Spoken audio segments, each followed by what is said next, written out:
अचानक से आप लोग यहाँ नहीं आ गए हो। Nothing happens at once. आज जो लोग भी यहाँ पे आए हैं, बैठे हैं, हम भी अचानक से सेशन किया आज, अचानक से। प्लान करने से हमें यहाँ पे नहीं कर सकते हैं, हम बाहर करना पड़ेगा, बहुत सारे लोग आ जाएंगे। तो जो भी घटना आपकी ज़िंदगी में आज घट रही है या जो कुछ भी घटता है उसके पीछे बहुत सारी घटनाएं जुड़ी हुई रहती है, तब ये घटना घटता है। तो इसे आप अंदाज़ा लगा सकते हैं कि आज आप लोग यहाँ पे बैठे हैं, सुन रहे हैं ध्यान के बारे में, मतलब आपकी पात्र बना के रखे हो कि मुझे ध्यान के बारे में सुनना है। किसी को खींच कर भी लाओगे तो वो नहीं आएगा, उसका समय नहीं आया है। अभी उसका समय नहीं आएगा तो बोलेगा मैं व्यस्त हूँ, बिजी हूँ, मुझे क्या ज़रूरत है, यार मैं ठीक हूँ, पैसा है, नौकरी है, बिजनेस है, सब कुछ ठीक है। वाई मेडिटेशन, नथिंग, मैं बहुत आनंदित हूँ, वो नहीं आएगा। तो सब अपने अपने कुछ न कुछ पात्र बना लेते हैं, एनर्जी चैनल को खोल लेते हैं, उन लोग ही ऐसे सेशन में पहुंचते हैं, चाहे यहाँ पहुँचे चाहे कहीं और पहुँचे। कभी कभी तो पहुँच जाते हैं और भटक भी जाते हैं। पहुँचकर भटकते हैं कैसे, मैं बता रहा हूँ आपको, क्योंकि मैं भी बहुत भटका हूँ, कहीं और पहुँच के कहीं और पहुँच के, तो मेरे खुद की अनुभव है। जैसे मैं ब्रह्मा कुमारी की बात बता रहा हूँ आपको। ब्रह्मा कुमारी में कंसंट्रेशन करवाया जाता है लाइट पे, एक लाइट पे। किसी ने, आप लोगों ने गया होगा तो समझाने के लिए, मैं किसी को बुरा नहीं बोलूँगा, सब अपने अपने जगह में सही है, परफेक्ट है, एवरीथिंग इज़ परफेक्ट। मैं बस उसकी विज्ञान को थोड़ा बताना चाह रहा हूँ, क्योंकि आप लोग बिगिनर्स हो तो ध्यान के विज्ञान को भी समझना ज़रूरी है। तब धीरे धीरे हम आज आपको ध्यान भी बताऊंगा और ध्यान की किस दशा में पहुंचना है वो भी बताऊंगा। उससे पहले ये समझना ज़रूरी है कि कौन से ध्यान की विधि मेरे लिए सूटेबल, योग्य हो सकती है। अब ब्रह्मा कुमारी में जाने से हम लाइट पे जब लोग करते हैं तो ये सबके लिए नहीं है विधि, समझ लेना है कि जो इंसान है, व्यक्ति है, आदमी है, वो बाह्यमुखी भी होता है और अंतर्मुखी भी होता है। कोई है जो आंख बंद करके बैठ नहीं सकता है, मुश्किल है उसको आंख बंद करके बैठना। और जो आंख बंद करके बैठ सकता है वो अपने, उसका ध्यान अंदर जा सकता है। सर मुझसे होगा ही नहीं, वो आंख खोलेगा ही। तो इसको कहा जाता है बाह्यमुखी, मतलब उसका जो चेतना है, उसका जो माइंड है वो हमेशा बाहर की ओर फ्लो हो रहा है और अंदर आने का नाम ही नहीं ले रहा है। वो अपने पूर्व जन्म से शायद यही विधि करके आया होगा। इसे शास्त्र में त्राटक भी कहा गया। त्राटक, कैंडल के लाइट को लेके ध्यान करो, देखते रहो, देखते रहो, देखते रहो, लाइट को देखते रहो, देखते रहो, देखते रहो। अब सबके लिए नहीं है, जिसका ध्यान अंदर नहीं जाता है, बाहर ही जाता है, बाहर ही जाता है, तो ठीक है, तुम बाहर ही करो, तुम बाहर ही करो। अब जो ध्यान है, इसमें सारा खेल मन का है। मन शांत बैठना नहीं चाहता। मन क्या है? मन का मतलब ही है चंचलता। हेलो, मन कभी भी किसी का शांत नहीं हो सकता है। जैसे सागर है, सागर में जो वेव्स है, वो वेव्स है, वेव्स खत्म हो गया तो सिर्फ सागर बच गया। अब वेव शांत नहीं होगा, वेव तो वेव है, तरंग तो तरंग है।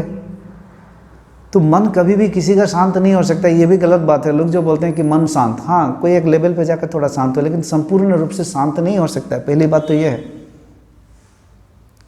मन चंचल है, चंचलता है, क्रिया है, चलन है, गति है, नर्तकी है, वो हमेशा डांस करते रहता है। और आप लोग मेरा मन शांत ही नहीं है अगर सोचेंगे तो वो शांत होगा ही नहीं कभी भी। एक समय पे जाके वो सरेंडर हो जाता है, बस उसका नाचना गाना बंद हो जाता है धीरे से एक समय पे। तो कोई भी विधि, पहले यह समझ लेना है, चाहे पूजा हो, मंत्र जप हो, कोई ध्यान कर रहे हैं बाहरी ऑब्जेक्ट पे, अंदर की ऑब्जेक्ट पे, अंदर में ही कोई आप एक ऑब्जेक्ट पे धारणा लगा रहे हैं आप। पूरे पृथ्वी पर कहीं भी कोई भी अगर पूजा है, जप है, ध्यान है, विधि है, जो कुछ भी है, ये इसलिए बनाया ऋषियों मुनियों ने या अलग अलग धर्मों में इसलिए बनाया कि हमारा जो चित्त है, चित्त यानी कि मंकी माइंड हमेशा चंचल रहता है, तो चित्त को निरोध करने के लिए, चित्त को निरोध करने के लिए ही ये सारी चीज़ें बनाई गई है, हजारों लाखों शास्त्र लिखी गई है। चित्त को निरोध करना है। चित्त को निरोध मतलब जो चंचलता, जो मन है, उसको निरोध करना है। अब चित्त निरोध से होता क्या है, अंदर में एकाग्रता आती है, एकाग्रता। और जब एकाग्रता आएगी तब भी ध्यान लगेगा। आप लोगों को सबका ध्यान नहीं लगेगा, आंख बंद करेगा पूरा मन इधर भागेगा उधर भागेगा, ध्यान लगेगा ही नहीं जल्दी। जब तक मन में एकाग्रता नहीं आएगी तब तक ध्यान नहीं लगेगा। तो कोई लोग पूजा करते हैं, मूर्ति पूजा, पत्थर की पूजा, पेड़ की पूजा, कुछ भी करें, ये भी एक विधि है चित्त को निरोध करने के लिए। तो इसे भी हमें गलती हमें नहीं कहना चाहिए। अब जब पूजा कर रहे हैं तो मन को कहाँ पे लगा रहे हैं, पूजा पे लगा रहे हैं, कोई एक ऑब्जेक्ट पे लगा रहे हैं। देवी देवता है या नहीं उसको भूल जाओ अभी, लेकिन आप जब पूजा कर रहे हैं तो आपका मन उस पूजा के विधि में जब लग रहा है तो मन वहाँ पे बिजी हो रहा है। कहाँ पे, कोई एक जगह में। और एक दिन मन धीरे धीरे ज़्यादा चंचलता से शांत होते होते उसके अंदर में एकाग्रता आएगी। इससे तो कहा जाता है, शिव कहते हैं कि पूजा वह द्वार है जो तुम्हें ब्रह्मांड की महाशक्ति से जुड़ाने की साधन है पूजा। क्योंकि पूजा से मन शांत होगी, जब मन शांत होगा तो एकाग्रता होगी, और जब एकाग्रता आएगी तो ध्यान लगेगी, जब ध्यान आएगी तो परम ज्ञान की प्राप्ति होगी, ज्ञान आएगी, और उस ज्ञान से संसार सत्य और असत्य के निरर्थक को समझकर तुम व्यष्टि से समष्टि की ओर आगे बढ़ जाओगे। व्यष्टि मतलब आपका व्यक्तित्व जो नज़रिया है, इससे ऊपर उठ जाओगे। तो ये भी है, तो चित्त को निरोध करने के लिए ही ये सारी साधन है। आपको ये इसलिए समझा रहा हूँ कि मैं जिसे भी ध्यान सिखाऊंगा उसको संपूर्ण, हमारा जो मार्ग होगा ध्यान और ज्ञान का मार्ग है वह, लेकिन साथ ही साथ सारा मार्ग का हम मार्गदर्शन करते चले जाएंगे। कि कुछ लोग बोलते हैं भक्ति, तो भक्ति सब भूल जाओ, लेकिन भक्ति करने के लिए भी ज्ञान चाहिए। क्यों भक्ति, भक्ति करने से क्या होता है, उसके पीछे विज्ञान क्या है, इस ध्यान के पीछे विज्ञान क्या है, तो आप लोग आज समझ लो बहुत अच्छे से। सारा खेल है मन का, हमें मन को ही मारना है, मृत्यु करना है उसका। मन ही सेतु है, परमात्मा और आपके बीच में मन ही सेतु है। जैसे सागर से घड़ा में पानी लाया और उस घड़ा में सागर से ही उठाया और घड़ा में डाल दिया और सागर में आपने रख दिया, तो वो जो घड़ा है वो घड़ा सेतु है। घड़ा अगर फूट जाएगा तो सागर का पानी और घड़ा का जो पानी है वो मिल जाएगा, उसे अलग नहीं कर पाओगे आप कि घड़ा का पानी सागर में ये था, क्योंकि सागर से ही लिया हुआ था। आप सब वहीं से बने हो, सारे जीव जो है वहीं से निकले हैं, निराकार है, और बस मन ही जो है सेतु है। तो मन को अमन करना है, अमन की स्थिति में जाना है। मन की मृत्यु यानी कि आनंद की प्राप्ति।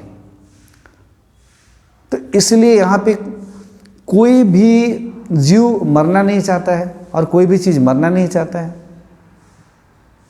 किसी व्यक्ति के अंदर में आसुरी स्वभाव है, आसुरी गुण है, जैसे गुस्सा करना, दुख में आ जाना, जेलस, ईर्ष्या करना, किसी के साथ तुलना करना, ये सब आसुरी स्वभाव है, असुर ही है। निराकार रूप से आपके अंदर में ये राक्षस ही है। इन लोग भी जल्दी जाना नहीं चाहते हैं आपको छोड़कर, आपके अंदर वो राज करना चाहते हैं। और ये छोड़ के चले जाएंगे तो आपके अंदर में दैविक गुण की उदय होगी, दैविक स्वभाव। आ जाएगी आपके अंदर में। आपके शरीर वही रहेगा, दुनिया वही रहेगी, लेकिन आपको सब कुछ खूबसूरत लगने लग जाएगा धीरे धीरे धीरे। तो ठीक इसी प्रकार से जो मन है ये भी बहुत शक्तिशाली है, और मन जो है अंदर जाना नहीं चाहता है, क्योंकि उसको खतरा महसूस होता है। अंदर आप लोग जब ध्यान करोगे तो अंदर वो नहीं जाएगा, बाहर ही जाएगा, क्योंकि जन्मों जन्मों से बाहर भटकते आ रहा है और बाहर ही प्लेजर को ढूंढ रहा है, तो वो कहेगा ये छोड़ो उसका बात, बाहर ही जाएगा, बाहर ही जाएगा। अंदर जाना नहीं चाहता है क्योंकि उसको खतरा महसूस होता है, उसकी मृत्यु हो जाएगी। अब आप लोग समझो कि आप ऐसा जगह में आप लोग जाओगे क्या जहाँ पे आपको खतरा है, मृत्यु हो सकता है, नहीं जाएंगे। तो मन भी अंदर नहीं जाना चाहता है, वो बाहर ही जाएगा, घूमने फिरने चलो, इधर चलो उधर चलो, अंदर जाना नहीं देगा। ध्यान में भी अंदर जाना नहीं चाहता है क्योंकि उसकी मृत्यु हो जाएगी। तो जितने पूजा पाठ जप मंत्र ध्यान की विधि बनाया गया है, ये सब साधन है मन को अंदर ले जाने का। समझ लेना है, मन को अंदर ले जाने का। अब मन को अंदर ले जाने के साधन क्या बना, किस तरीक़ा से, जैसे कि आपको बताया मैंने, मंत्र जप। पहले आप लोग सुन लो मंत्र जप। अब आप कृष्णा कृष्णा कृष्णा ओम नमः शिवाय बोलो आप, या आप Zandu balm Zandu balm Zandu balm, Coca Cola Coca Cola Coca Cola, कुछ भी बोलो। बात को पूरा सही तरीक़ा से समझ लेना है, कुछ भी बोलो, उससे कोई फर्क नहीं पड़ने वाला। मन चुपचाप तो रहेगा नहीं, उसको एक विषय चाहिए। आप लोग अभी अपने मन को देखो, उसको कोई विषय चाहिए। अब विषय मिल गया है मेरे बात को सुनने का, तो पूरा आपका मन मेरे ओर आकर सुन रहा है। अभी बंद हो जाए, छोड़ दिया जाए, तभी भी मन आपका कुछ ना कुछ करेगा, कुछ ना कुछ सोचेगा। जब कुछ सोच रहा है तो उसको एक विषय के बारे में सोच रहा है, क्योंकि मन को एक न कुछ आधार चाहिए जिंदा होने का। हेलो, आधार चाहिए, विषय चाहिए। या तो अपने घर के बारे में सोचेंगे आप, अपने फ्यूचर के बारे में सोचेंगे, या और कुछ के बारे में, या मेरी ही बात को लेकर आप सोचेंगे, लेकिन सोचेंगे ही। उस गाना में आप लोगों ने सुना ना, मैं शून्य हो रहा हूँ और शिव समा रहे हैं। शिव शून्य है और आपको भी शून्य होना है, और आप लोगों को मुझे शून्य तक कैसे पहुंचना है, वही चीज़ की रास्ता दिखाना है, बस, और कुछ नहीं। तो मन शून्य होना नहीं चाहता, क्योंकि मन जब खत्म हो जाएगा, मृत्यु हो जाएगा, तब शून्य में अपने आप पहुंच जाओगे।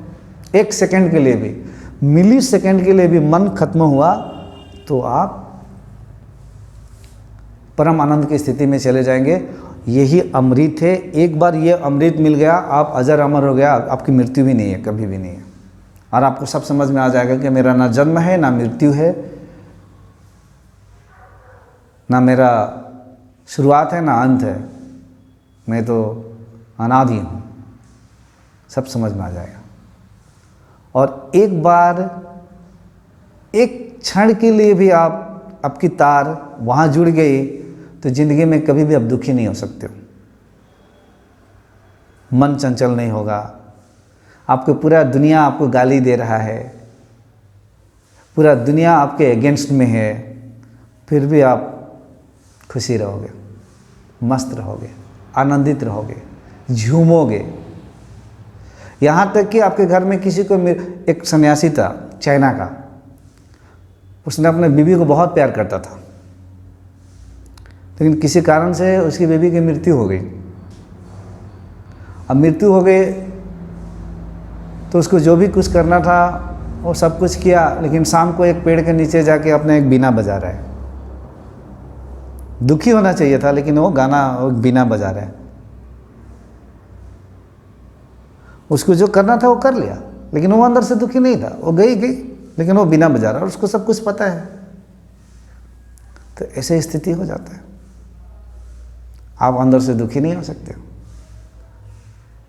एक बार, तो ये है परमानेंट ट्रीटमेंट, जो एक बार जिसको एक बूंद भी अमृत जीभ पे पड़ गई तो अमर हो जाता है। यही इसी को अमर कथा, शिव पुराण में अमर कथा सुनाते हैं लोग, यही है।